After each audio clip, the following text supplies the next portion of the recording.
guys, it's me again, Irish, and welcome back to my channel. Sigurado magugustuhan niyo tong video na to because we are going to have a little bit of tutorial and we're going to discuss Gmail. Gmail is one of the most commonly used tools sa pagiging virtual assistant and karamihan nga sa mga clients natin ngayon, Gmail talaga yung ginagamit as means of communication. So, I'll be discussing to you the basics and also some tips and tricks when it comes to using Gmail.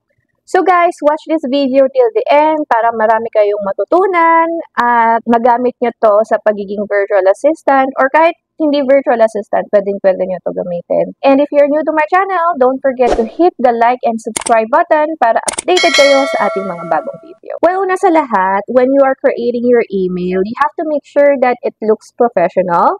So as for me, ang ginagamit kong email address includes my first and last name. And don't ever use email na ang gamit nyo is yung code name nyo like prettylady15@gmail.com, badboy16@gmail.com. It doesn't look professional at all. Lalong-lalo na kung gagamitin nyo yung email for business or gagamitin yung pang-apply. Okay guys, so here's Gmail. Katulad na sinasabi ko sa inyo guys, pag gumagawa kayo ng email address, make sure that it looks professional. Like, hindi kayo gumagamit ng mga code names nyo. Like this. Ang gamit ko dito is yung first name and last name ko at gmail.com. So, the first thing that I wanted to show you is how to compose an email. Just click compose. And then, magpa-pop up tong maliit na box. But if you wanted to make this bigger, just click this so that it can appear in full screen. Now, if you wanted the full screen to be your default, just click this 3 dots and then click default to full screen. Para kapag pinindot nyo tong compose, yung full screen na mismo yung lalabas. Dito, you just need to put the recipient name. So, say for example, inasend ko to kay Francis.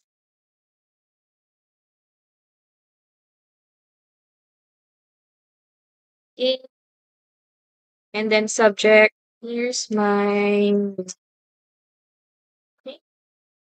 And then, type ka na dito, hi Francis. Pwede niyong baguhin yung font style nito.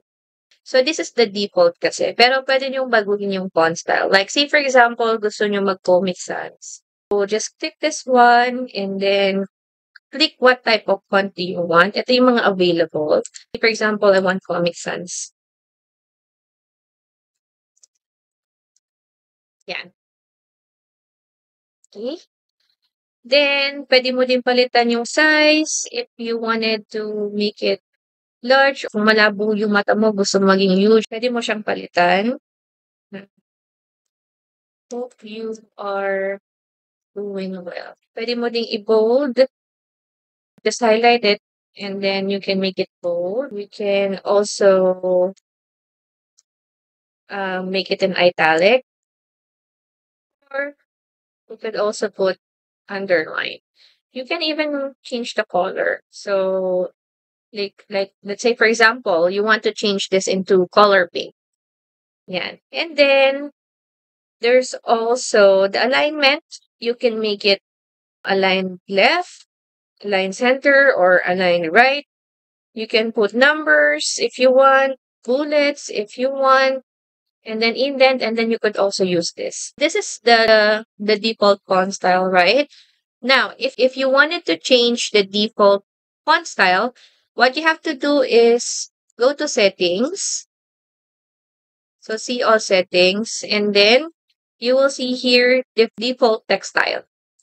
So it's your choice kung anong text yung gusto nyong gamitin. Kung gusto nyo ba Comic Sans na talaga yung naka-default doon. Like, you wanted to make it large, tapos gusto mo pink yung color. So, ito na yung body text na mag-a-appear doon sa email mo. Always make sure that you hit save changes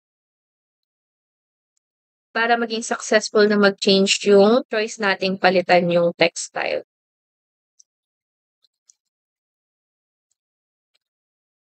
Right there. Ayan. So, napalitan na siya. Yan na yung default. Okay. Next is you can attach files on your email. You could also insert link. So, paano mag-insert link? So, say for example, gusto mong maglagay ng link dito, like Instagram mo. Click here to see my Instagram. You just need to highlight this and then click this icon, insert link icon, and then put here the URL or the web address. So let's put Instagram. Okay? Now, naging clickable link na siya, 'di ba? Pag pinindot mo 'to, automatic na mapupunta ka sa Instagram or kung anong web address yung nilagay niyo dun sa clickable link. So you could also put smileys or emoticons if you want. You can attach files using Drive, or you could also insert photo, toggle confidential mode. So ito yung kapag sinend mo kay recipient yung email mo at may confidential mode is magno-notify sa kanya yun na confidential yung email mo.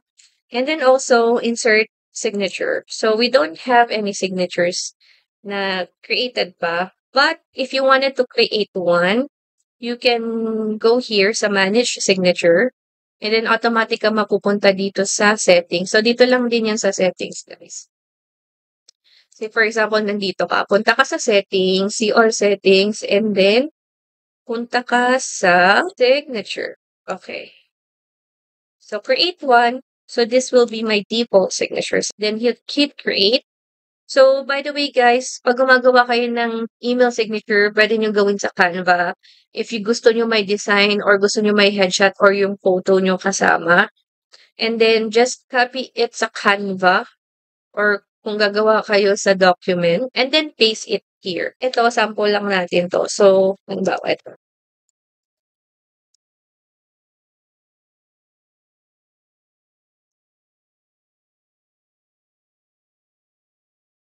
So, ayan na yung email signature natin. And then hit save changes. Now, kapag gagawa tayo ng bagong email, magkakaroon ka ng option dyan if you wanted to use your default signature. So, ayun siya. But, pwede din na automatic na nakalagay doon sa email mo yung signature mo. All you have to do is to go to settings again and go to signature. And then may option dito for new emails only, for on reply, forward use. Yung default signature yung gagamitin, and then save changes. So kapag nag-open ka ng Compose, automatic nandito na yung email signature. Another thing that's really helpful for me sa paggamit ng Gmail is yung Smart Compose. So, ano nga ba yung Smart Compose? So, let's check. So, yung Smart Compose is predictive writing suggestion that appears as you compose an email. So, let's try to turn this on and then save changes. So, say for example, gagawa ko ng email na, Hi Francis. Ayun. So, nakita nyo, may nag-appear na agad na words na pwede nyong gamitin doon sa email nyo. If you wanted to use those words, all you have to do is click tab. Ayan na siya, automatic. Ayan. I hope all is well. So, click tab, hear you. So, there's another one, which is what we call smart reply naman. Let's go to smart reply. So, ito yung smart reply. Let's try to turn it on. So, say for example, naka-receive ako ng email. So, ito yung smart response na sinasabi. So, automatic may nag-a-appear dito na mga response na pwede mong gamitin. This is helpful for me, especially if nagmamadali ako mag-reply. Halimbawa, it's kind of different with Smart Compose kasi sa Smart Compose, as you type in your message, doon nag-a-appear yung mga words na pwede mong gamitin. But ito, nakalagay na yung mga words na pwede mo talagang gamitin. So, good afternoon, how are you? So, ito yung gusto kong reply. Okay guys, pwede din nga pala tayong mag-undo send. Okay, so say for example, ito isa-send ko na. Tapos, pag-send ko, naisip ko, may mali pala akong sinabi dun. Dapat hindi ganun yung sinabi ko or mali yung napag-sendan mo nung message mo. May mag-a-appear dito na box. An option for you to unsend the message. So, just click undo. Okay? So, babalik ka dun sa box kung saan ka nagta-type kanina for you to be able to make changes dun sa body or dun sa recipient ng email. You can also schedule send. Like say, for example, you want this to be sent tomorrow at 4 p.m. So, may mga default na dito. If you wanted to send it on a different date and time, you can click this. And then choose the date. Halimbawa, 2 o'clock. Pero PM. Schedule send. And then mag-appear dito yung in-schedule mong email. Now, if you wanted to cancel, just click in the message and then hit cancel send. Next is yung mga star. Ito. Pag may importante kang email na na-receive, tapos gusto mo siyang balikan or gusto mo siyang laging nakikita, you can use this star. Okay? Pwede ka maglagay ng star. Bawa ito, ay sobrang importante nito kasi invoice ko to. Lagyan ko to ng star. Okay? You can use other colors as well. You can see the colors here. You can see other colors here kasi usually isa lang talaga yung in-use. And then you will see here that there are other star colors that you can use. Let's say, for example, you wanted to have 4 stars. We wanted to use 4 stars. So just keep save changes.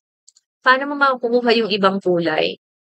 Pindutin mo siya ng, bawa, ito, yellow yung una, tapos pag pinindot mo ng dalawa, naging blue, pag pangatlo, itong green check. Ganon siya. Mag-a-appear din siya dito, guys. So, send, of course, dito mo makikita yung mga email na sinend mo. Yung draft, dito yung mga email na tinatype mo, tapos hindi mo natuloy or hindi mo pa nasasend. Pwede ka din maglagay ng mga label. Halimbawa, ito, gusto mo lagyan ng label na receipt.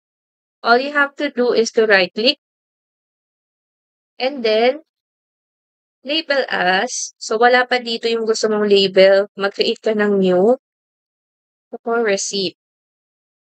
And then, create. So, ayan na siya, guys. May label na siya. Tapos, dito sa labels, makikita mo rin siya. And then, pwede mo din palitan yung colors nito. Like, yung label color. Gusto ko ng gray. Yan. Okay. Yan, naka-green na. It's one way to organize your emails, guys. Next, email responder. So, sa email responder, ginagamit siya kapag halimbawa nasa vacation ka and ayaw mo mag-check ng email habang nasa bakasyon ka. Ang mangyayari dyan is that it sends an automated reply to incoming messages. So, if a contact sends you several messages, this automated reply will be sent at most once every 4 days. So, paano siya gawin?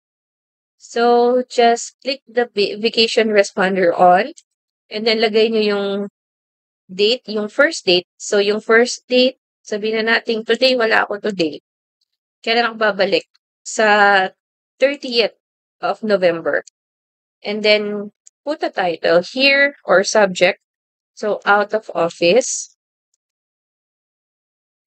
Tapos, lagyan mo na din ng message. I'm on an vacation. I'll be back on December 1st. And then, you have an option to only send a response to people in your contacts. But, gusto ko lahat ng mag-email sa akin, makaka-receive nitong vacation responder na to. So, hindi ko siya i-check and then save changes. Now, mag-a-appear dito, since ngayon ako wala, out of the office ako ngayon, mag-a-appear dito that I'm out of the office. And then, say for example, maaga natapos yung bakasyon mo, nakabalik ka agad ng 29. Gagawin mo lang is, click this and now, para hindi na makaka-receive ng automated response si sender. The last one that I'm going to show you is on how to organize your inbox. So, kadalasan kasi minsan nahihirapan tayo maghanap ng email na gusto nating makita eh. So, here's what I'm doing sa settings. Dito lang sa quick settings, yung unang lalabas pag pinindot nyo 'to. Punta kayo sa baba, meron ditong inbox type. Ito talaga yung pinaka-default ng Gmail, but you can change that. Let's say, for example, gusto mo makita yung mga importante. Ito yung may mga labels, yung mga nilagyan nyo ng tags, nilagyan nyo ng star. Pag pinindot nyo to, mag-a-appear yung mga important messages dito, and then the rest sa baba. Now, you can also, this is what I'm using. I'm using unread first. So, kapag pinindot ko to, nauuna yung mga hindi ko nabasang email. Pwede din yung mga naka-starred, yung mauuna. Like this. Yung mga nilagyan ko ng star. Pwede ka din mag-customize priority inbox. So, hiwa-hiwalay siya. Merong important and then read, naka-start, and then the rest. Or, pwede din multiple inboxes, which nakalagay din dito yung mga drafts. Drafts, inbox, or start. So, pwede ka mag-customize action. Kung anong gusto mong maunang makita dun sa email. But for me, ito yung ginagamit ko, yung unread first. So that's it guys. I hope you find this video helpful. At if nagustuhan niyo tong video na to, please hit the like button and also subscribe to my channel para updated kayo lagi sa mga bago nating mga videos. Thank you for the support guys and see you on our next vlog. Bye!